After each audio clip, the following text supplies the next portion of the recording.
message there from Helene. And Cedric, we're also learning about a new hurricane, Hurricane Kirk. Yeah, that's right. Hurricane Kirk out there continuing to strengthen between a Category 3 and 4 out in the central Atlantic. The good news with Kirk is it's going to continue to stay in the Atlantic. It's what we call a fish storm because it only impacts the fishes. Now, there's a storm behind that one that we'll have to keep an eye on as we get into next week. But for now, we'll focus on some cooler air that's trying to filter in our area. We told you about this yesterday, but notice, like we told you, it would only be about 2 to 5 degrees cooler, and that's pretty much what we're dealing with here across the Beehive State. Still, it feels pretty nice, especially across the northern half of the state. 77 in Logan, 78 in Ogden, 72 in Evanston. It's 76 in Provo. We've got 84 degrees. Good afternoon to you in Price. 88 in Hanksville, and our friends in Cedar City sitting at 86 degrees. But yeah, 97 currently in St. George. So we've got a little bit of that light breeze coming in here with that northerly flow around that big dome of high pressure, the heat dome, but it has been kind of pushed back to the south and west for today. So that's where all the big time heat is today and the record heat is,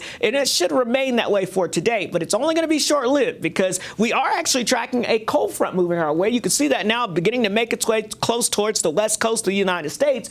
But I put these arrows on here to show you that because of this big dome of high pressure, it's going to shove most of the energy with this system up into Canada. So any rain that does develop with this system is heading to our north and west. And for us, this is just going to block most of the energy. So we'll just see the tail end of that front moving through. Still, it will bring us some impacts, and those impacts will be the potential of some critical fire weather conditions for your Friday afternoon. So notice as we get over towards portions of the Uintas and then back over towards the Wasatch back, we've got red flag warnings in effect due to those southwesterly winds, 15 to 25 miles per hour, with gusts up to 35. Humidity levels very low as well. Any fires that spark could spread quickly. That's also going to be a concern across the central west desert as you get down towards the Color Desert as well. So just north of Cedar City up to Delta there, we've also got to keep an eye on things. Again, between noon and Friday evening, we're going to see the gusty winds, the low humidity that could lead to that dangerous fire threat.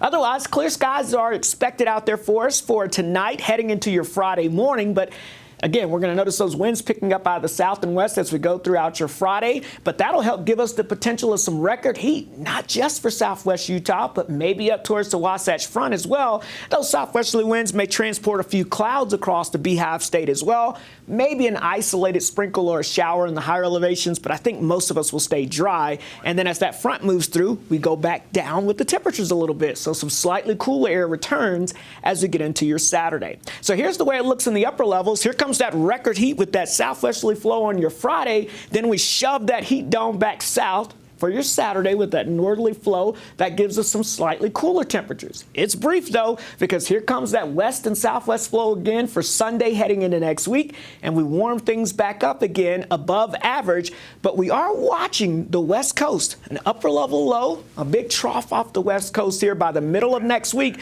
could start to bring in some changes with that forecast there in terms of maybe bringing in some moisture and maybe some slightly cooler temperatures. So as we take a look at your forecast here in St. George, we're looking at hot weather, near record levels again for us as we go throughout your Friday. A few extra clouds, but no moisture expected. And then the Wasatch Front, 90 if we hit it tomorrow. Ooh. First time ever this late, first time in October, and it would smash the daily record as well. So you know, that's not good. No, not good. I know. The tone of voice Cedric says it with makes it sound like super exciting news. I love that about you, Cedric. Record breaking.